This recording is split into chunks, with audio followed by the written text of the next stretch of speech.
22nd, 2023, on a beautiful day here in Dallas, Texas. High is going to be about 75 degrees. It is mostly sunny. There's a few clouds in the sky. Winds are about, 17 miles an hour. And it's just a gorgeous day. I know that there's like a blizzard and stuff going on in Minneapolis, Minnesota, and Iowa, and Nebraska, and other states.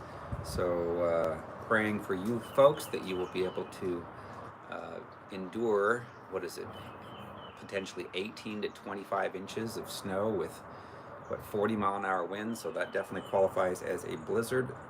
I remember when I was a kid in 1978, and we had 2 feet of snow with 40-mile-an-hour, 50-mile-an-hour winds for like 2 days, and it was incredible seeing 6-foot high drifts, and going out and was able to make these huge like tunnels and caves for our barn cats that they could play in, and it took us, a week to get dug out with my dad's tractor, and took a week to get Highway 30, US Highway 30, cleared off so that people could start driving on it. So it was incredible.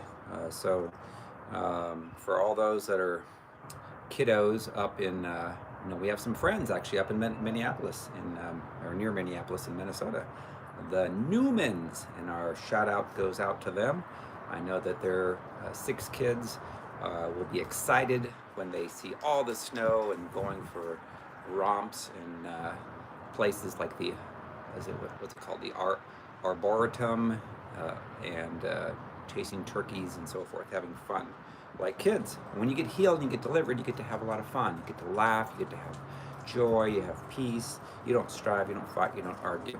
But a lot of people get hurt and get wounded, and that's why I'm talking about today, loving your prodigal children. So next up on the Breakthrough Tour is this Sunday. We're doing a worldwide deliverance session on Facebook, on YouTube, on TikTok at 9 p.m. Eastern, at 6 p.m. Pacific. And then March 26th is the next worldwide deliverance session. April 15th and 16th, coming to Fountain Gate Church in Merkel, Texas, which is west of Abilene, west of Dallas. And then April 30th, worldwide deliverance session. And then June 10th, come to Dallas at the Courtyard in Plano, Texas.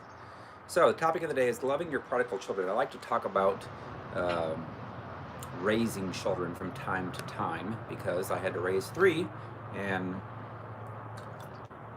had one that had gone through some challenges because of some things that happened to him that were unbeknownst to me and his mother, and it affected him. And so I learned, again, as a parent, it's like you learn oftentimes to parent based upon how your parents have raised you. My parents were loving, they were kind, they were for the most part, were the way that they should be. If we did something bad, then occasionally my dad would get the switch out and I would get switched. But I learned that through pain, I didn't like pain, so I would obey, the way that it was supposed to be. But there are some people that get hurt and wounded outside of the mom and the dad that you don't even know about, and then it causes the child oftentimes to behave in ways that they don't understand. And as much as a good parent could be to try to parent a child, then you could be exasperated by some of that behavior. So I always say that when you're raising children, number one, they're going to all be different. Your firstborn, secondborn, thirdborn, however many that you end up having. And you can't oftentimes, like, you could have one child that's really sensitive, and then another child that's very defiant, and they come from the same litter. And so you have to be able to change and or modify your correction for behavior that's not the way that it should be. You should always be, treat a person out of love, but understanding if you have a child that's been maybe hurt outside the family and you don't even know what happened to them, they can become very violent, very controlling, very mean, very disrespectful, because they have demonic spirits that you don't even have a clue of. And so we as parents need to make sure that we are healed and delivered preferably before we get married. Most people aren't. Let's face it, And when people aren't healed and delivered, then they will often be very angry or bitter or say things to hurt their own children. And we talk a lot about the spirit of Jezebel, spirit of Ahab. It's probably in 85% of marriages you'll see Jezebel and Ahab relationships. Well, people that struggle more with the Jezebel spirit will tend to inflict pain and wounds in their own children. They oftentimes will be more selfish, more controlling. They will say things to hurt their child. They will also, of course, say things to hurt their spouse. And a lot of those relationships will be broken. And then that can lead to divorce. And if that happens, then oftentimes people that struggle with the Jezebel spirit, once they hurt the parent, their spouse, and then that spouse says, I can't deal with this anymore, and then it ends in a divorce, then oftentimes they will try to go after the person that they abused and hurt, their child, which is, of course, their mutual child, but they'll try to do things and say things to hurt that child, to turn them against the parent that's already been abused. And then you get the double whammy of having a child that believes a lot of things that are not true, or they're twisted by the demonic spirits in the abusive spouse. And so the children are going to then believe, oftentimes, and most parents will say, well, that does happen. Yes, it does. But a lot of parents that never gone through this have no clue what it's like. And they'll try to say, don't say anything negative about the opposing spouse. And there's a lot of credence to that, absolutely. But I will say this, is as the children grow up, they will tend to see how a parent will treat them and or treat their parent. They're still a parent, but it's just they're the exes, those who have been the victim. And so there's a lot of dynamics going on.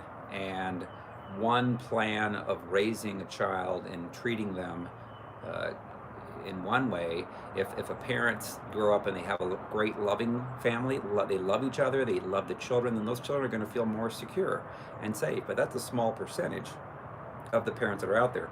Again, I've done thousands of personal sessions with people, getting them healed and delivered, and I'd say 90% have a wound, a significant wound from one of the parents at least, and oftentimes from both. It's probably, 60% of the time from both parents that have been hurt deeply, and 90% from at least one parent. It's rare when a person says, yeah, my mom loved me the way they should, my dad loved me the way they should. I was fortunate I had that when I grew up, and that's a rarity now in the ministry that I do. I don't see that very often. And so then I'm still looking for, when I'm doing a session for someone, well, where are the wounds? Oftentimes it's a sexual violation that happens to that child, and the parents don't even know it. So if the child has been exposed to pornography, happened to me, then they'll get hurt and they'll get wounded. Those sexual demonic spirits of lust and so forth will attach and continue to try to draw that person in. That's why more than, I think it's 57% of pastors, it's probably higher than that, struggle regularly by looking at pornography. And if you're a pastor and you're looking at pornography, that's going to mess up your ability to teach on purity, sexual purity. We teach on that in Restorative Freedom because that's what needs to be taught a lot, is how to get those wounds healed so you can walk this out.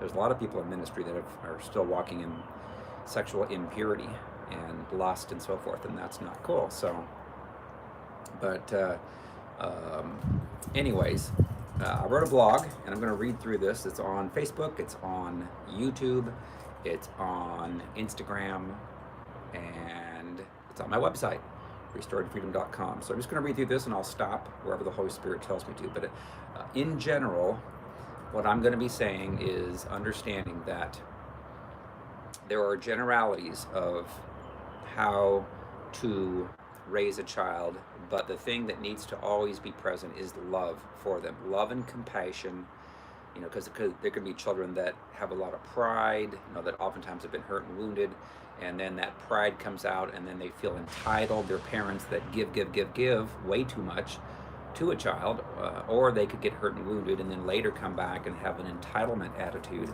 and that is not healthy. So there's oftentimes some natural consequences that you need to allow them to go through to bring that back into normality. That's why the prodigal son that's preached about in the Bible, I'm going to read through that. That applies to a lot of children that have grown up with a entitled, prideful attitude. But there's a lot of children that have just been hurt and just been wounded. So how do you deal with those? So, all right, so here we go. I've done thousands of personal healing and deliverance sessions for people around the world since 2015. Most all have been hurt by their parents in some way. Not all, and most through one for sure. It tends to be, but not all of them either. So mostly through emotionally being wounded or abused. Some, though, through physical abuse, and some by sexual abuse. Many have been hurt through sexual violations, exposure to porn, being molested, raped, etc. Children, of course, simply want to be loved by their parents unconditionally. But the fact is that most all of their parents were hurt by their own parents and in other ways. They've been sexually violated and so forth. Thus, when a child gets hurt by a parent, they often don't forgive them and harbor unforgiveness or bitterness towards them, which allow demonic spirits to torment their mind with lies, sadness, anger, and hatred, feeling rejected oftentimes or abandoned and not good enough. Those are very common when I ask people how they felt when their parent or parents treated them in harsh ways. And they normally would say, I felt rejected, I felt abandoned, I felt not good enough. So Hebrews 12:14-15 says, pursue peace with all people and holiness, without which no one will see the Lord, looking carefully lest anyone fall short of the grace of God, lest any root of bitterness springing up cause trouble, and by this many become defiled. So there is many people that are hurt and wounded, and they're angry and they're bitter, and that allows demonic spirits to torment them in their thoughts, and then they'll have behavior come out of that. They'll get married to somebody, and then they will have children, and then they will start to be harsh to their own children, hurting them and wounding them. That is by design by the enemy. So it's critical if we as a parent have hurt our children by the words or actions we have said or done to them to take ownership for it. Apologize, ask them for forgiveness, which takes humility, a lot of humility. A lot of parents won't want to do that, and honesty. And that's what I've learned through inner healing and deliverance is when a parent is able to forgive, is able to ask for forgiveness and to own what they did, then oftentimes the children's heart will be restored to them. And that's a good thing. So oftentimes, though, a spouse who operates in the Jezebel spirit causes the damage to their own children, and then will try to turn them against their loving parent by speaking lies to them. This can be especially hard to deal with because the parent gets hurt by their spouse, or then later ex-spouse, within their own marriage over many years, and then when they finally decide, I can't take this anymore, and that's a big question that's very hard, is like, okay, if you have little children and you decide to separate and then it ends up to being a divorce, when do you do this? I see a lot of people wait until they're, been married for maybe 18, 19, 20 years. It seems to be about that mark when the children tend to be teenagers.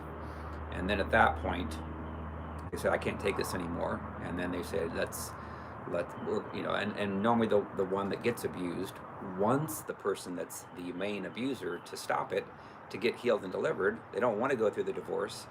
And then they end up having to, for their own sanity, because if you continue to stay around a person that continues to abuse you, you will start having sickness oftentimes in your body, lose your hair, have problems with weight, food issues, all kinds of things.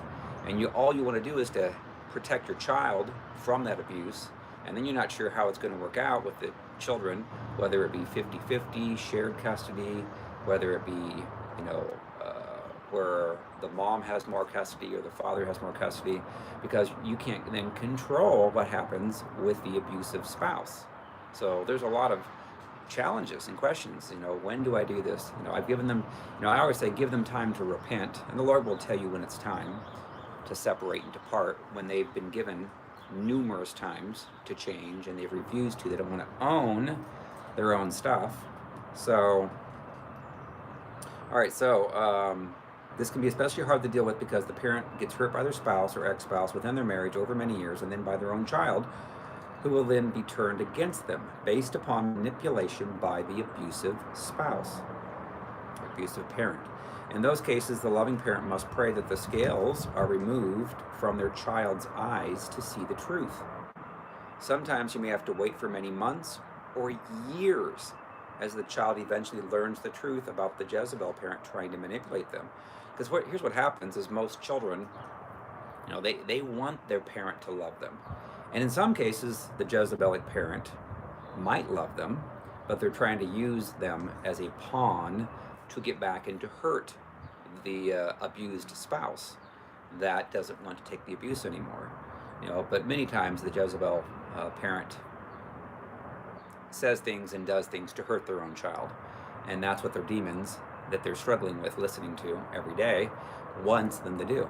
Is it wants them to hurt their child deeply, that the child cannot recover, and then will oftentimes take on the same characteristics as the abusive parent. They will become controlling. They will become that Jezebel spirited person.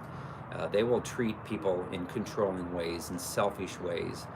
They don't have the heart of Christ because they've not been able to truly forgive the parent that's hurt them and wounded them. So sometimes, you may have to wait months and or years for them to see that.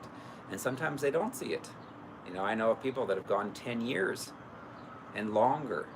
And it's one thing that if you have done some things, and we all typically will say things, do things to our own children, but we need to take responsibility for that. If we've taken the responsibility and said, I'm sorry, please forgive me, and the child still wants to hold bitterness and harbor resentment toward you, even though you've owned it, then it's on them.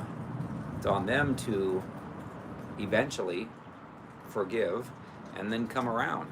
And if they don't, the enemies, maybe demonic spirits, will be taking them over, and then they will oftentimes struggle in their life.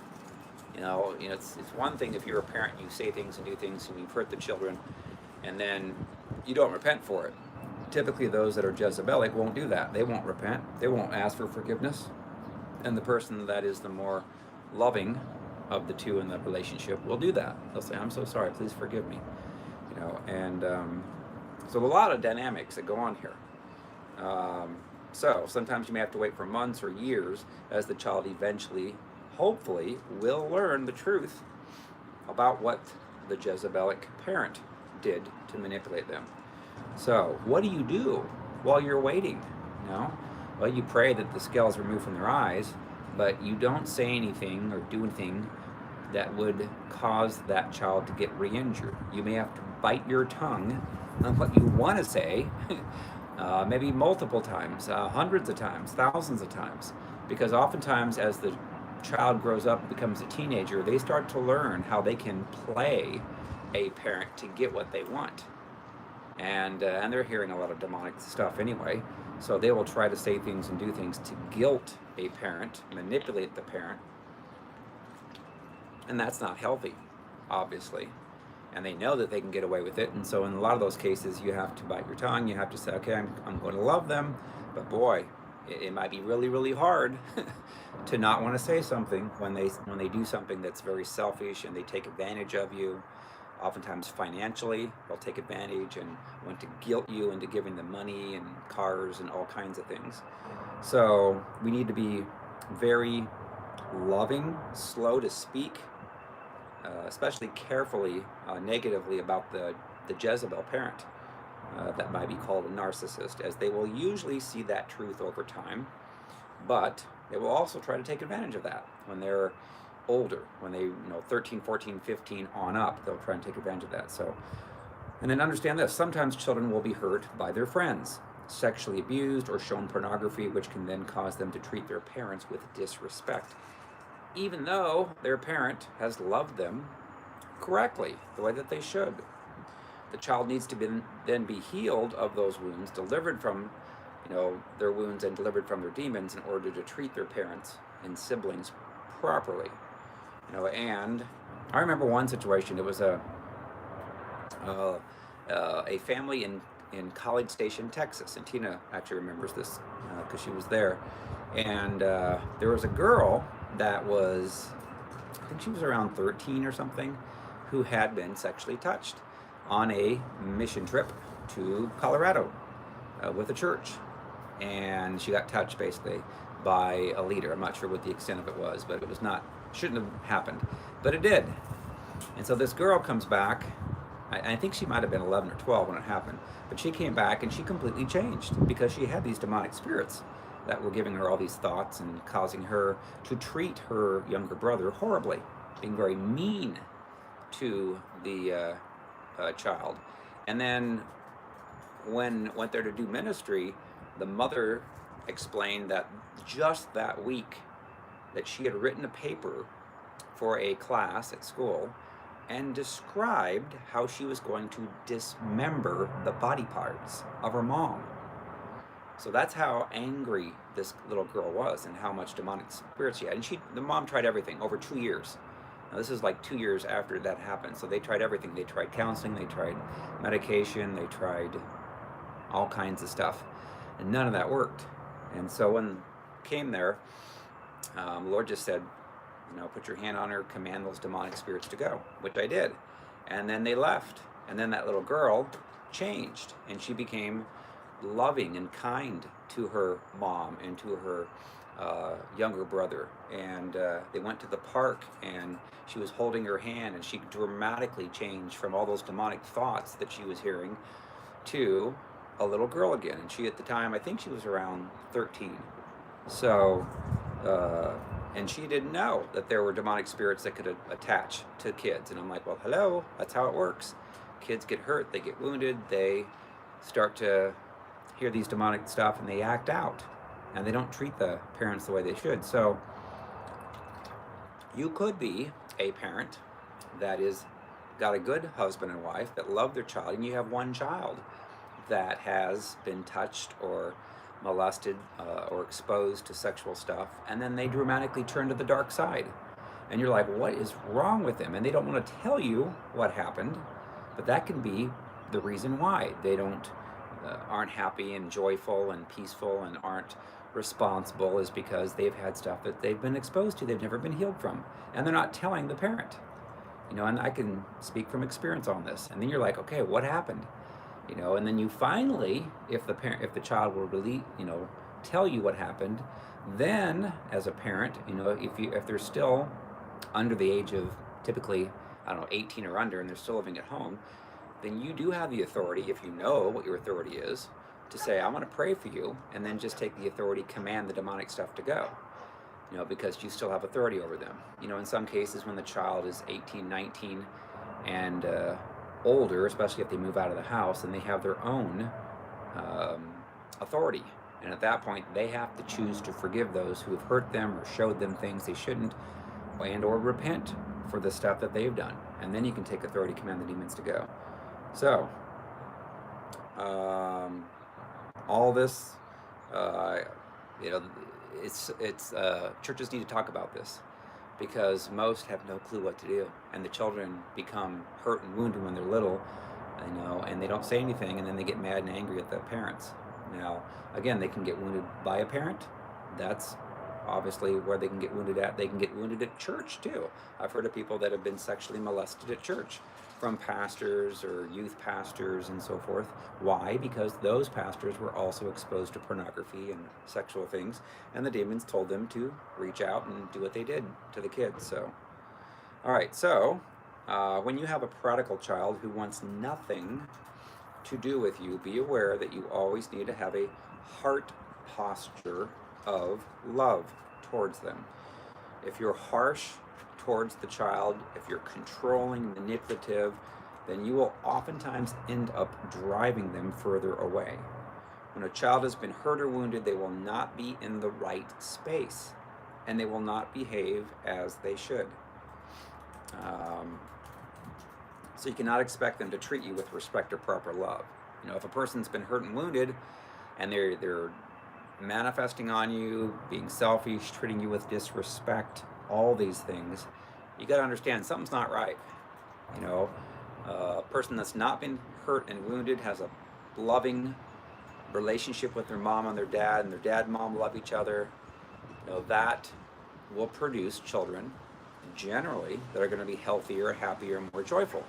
But even then, they can have sleepovers, they're going to go to school, going to have friends. I remember one boy that was probably, I think, 15 or 14 or 13, something like that, that went to a Christian school, and he had a friend that had parents that went to the same church as his parents went to, and they did a sex act on each other.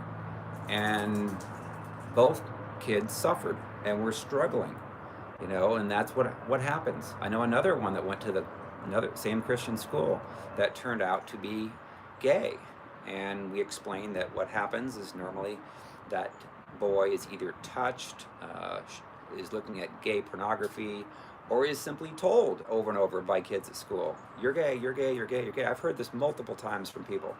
And then they just say, well, I guess I am. That's what they say. And it's so sad. And that's how the enemy works. If you just simply get into agreement with what the enemy's saying, so you can be parents that are totally loving, perfect the way that you should be, and still have children that get hurt and wounded. We live in a fallen world. Satan is right now the ruler of this world until Revelation, until he gets thrown in hell. And then, Jesus comes back, and then at that point, hey, now we can rule this without Satan, without all this evil and sin and so forth. So anyway, prodigals often will have natural consequences in life that will help teach them that negative, selfish, or sinful behavior will not lead them to peace and joy, but to a life of despair, sadness, and suffering. So be ready when the child begins to respond to you, as you need to be gentle and loving in return. So again, if a child's been hurt and they're not talking much to you, and you've done what you are supposed to do by saying, please forgive me, I'm sorry for what I've done, and I love you, and then you start to consistently walk that out, then the child will typically start to respond to you, and you need to be gentle and loving in return. You shouldn't say, hey, and get on their case and say, my gosh, you haven't been talking and treating me correctly for these last years, and I'm going to let you have it now, because then you just ruined, you start to give them wounds again because of doing that. So when a child truly knows that you truly love them and care for them, then normally what will happen is they will eventually return back to you as you treat them with the love of Christ. So what happens if a child has an entitled and proud attitude, potentially due to overindulgences or being catered to in an environment of being pampered? Then you will need to stop contributing to their selfishness and allow them to learn the value of independence, responsibility, and hard work. Appreciating and respecting their parent can take time if they have a selfish attitude, which is similar to what this parable of the lost son is all about in Luke. Allowing a child to learn from natural consequences can be hard to do, as we want to help our children, but it's necessary for them to properly appreciate and respect. So, obviously, when the child starts to work and they start to produce their own income, then at that point, there should be some responsibilities the child has for their own things. Could be food, insurance, all kinds of things, car, and all that. And that is an area that if the child's been hurt and wounded, you may have loved them, and then they've come back and so forth, which is great. But once they start to branch off and start to walk, in their own, then they need to start taking more responsibility. If you grew up with a loving father and mother, the typical parent or typical child will start getting a job at age whatever. Could be 15, 16, 17 years of age. They oftentimes are paying for their own vehicle, paying for their gas, paying for their maintenance on the vehicle, and insurance and all that. But if the child's been hurt and wounded, then that might have been delayed because you're trying to allow that person to get healed. It's kind of like the analysis I use is like a soldier. If the child's been hurt and obliterated by, could be one parent, could be two, could be sexual stuff that happened to them, then they're not going to be in the right space, not in the right mindset, and you may have to have a little more grace for them. And it's like analogous to a soldier who has been wounded in battle, because they've been out there in the world and they've been shot at and cut down with words and violence and all kinds of bad stuff. So it may take them time to get healed. But once they're healed, once they're out of the battlefield for, who knows, it may be 6 months, maybe a year, maybe a year and a half, then they need to start to become more responsible for themselves. So anyway, there are kids that obviously will become entitled. In fact, I remember going to Purdue University and seeing some kids that were very entitled and prideful, and people would call them spoiled. They're spoiled rotten. And I saw it with my own eyes, and I'm like, oh my gosh, wow, I grew up and I had to be responsible for everything. And growing up on a farm, we had work to do all the time. And then I could see kids that didn't do much at all of anything. So it's like, well, gee, I need to have somebody help me. And they always had people that would help them out, and that the parents would enable the child, and they would not be able to stand on their own. So anyway, there's a lot of differences that we have as we're growing up as children. So allowing a child to learn from natural consequences can be hard to do, as we want to help our children, but it's necessary for them to properly appreciate and respect and then be responsible. So Luke 15:11-32 says the parable of the lost son. And it says, then Jesus said, a certain man had 2 sons. And the younger of them said to his father, Father, give me the portion of goods that falls to me. So he divided to them his livelihood. And not many days after, the younger son gathered all together, journeyed to a far country, and there wasted his possessions with prodigal living. So he lived in an ungodly way. He wasted all the money that he had. He didn't save it. He didn't budget it. He was out there spending it, having a good time, but not living a godly life whatsoever. All right, let me go on. But when he had spent all, there arose a severe famine in that land, and he began to be in want.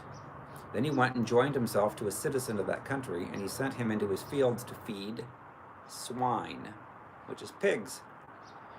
And he would gladly have filled his stomach with the food that the swine ate, but no one gave him anything. But when he came to himself, he said, how many of my father's hired servants have bread enough and to spare, and I perish with hunger? I will arise and go to my father, and will say to him, Father, I have sinned against heaven and before you, and I am no longer worthy to be called your son. Make me like one of your hired servants. And he arose and came to his father. But when he was still a great way off, his father saw him and had compassion, and ran and fell on his neck, and kissed him. And the son said to him, Father, I have sinned against heaven and in your sight, and am no longer worthy to be called your son. But the father said to his servants, bring out the best robe and put it on him, and put a ring on his hand, and sandals on his feet, and bring the fatted calf here and kill it, and let us eat and be merry. For this my son was dead, and is alive again. He was lost and is found, and they began to be merry. Now his older son was in the field, and as he came and drew near to the house, he heard music and dancing. So he called one of the servants and asked what these things meant. And he said to him, your brother has come, and because he has received him in safe and sound, your father has killed the fatted calf. But he was angry and would not go in. Therefore his father came out and pleaded with him. So he answered and said to his father, lo, these many years I have been serving you. I have never transgressed your commandment at any time, and yet you never gave me a young goat, that I might make merry with my friends. But as soon as this son of yours came, who has devoured your livelihood with harlots, you killed the fatted calf for him. And he said to him, Son, you are always with me, and all that I have is yours. It was right that we should make merry and be glad, for your brother was dead and is alive again, and was lost and is found. So there are children that will oftentimes, and I see this when I do sessions, personal sessions with people, is oftentimes you'll have a child that is considered the scapegoat for the family. And they tend to have a moral compass, or they want to do what's right in the eyes of the Lord.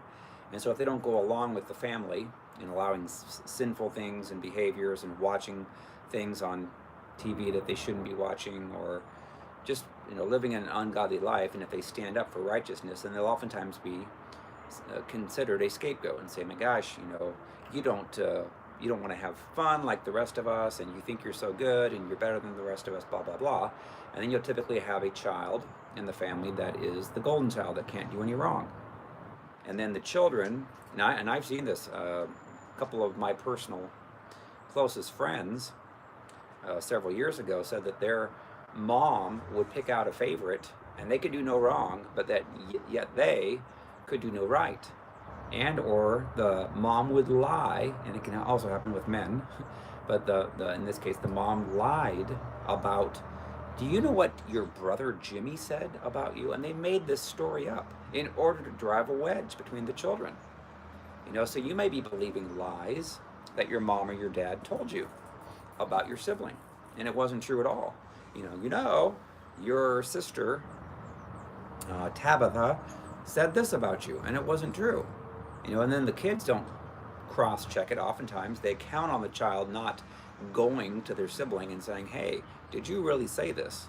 And oftentimes they take it for the truth, and that's what the Jezebel spirit will do, is try to cause people to have division and fighting and so forth. So anyways, hopefully this has helped some of you.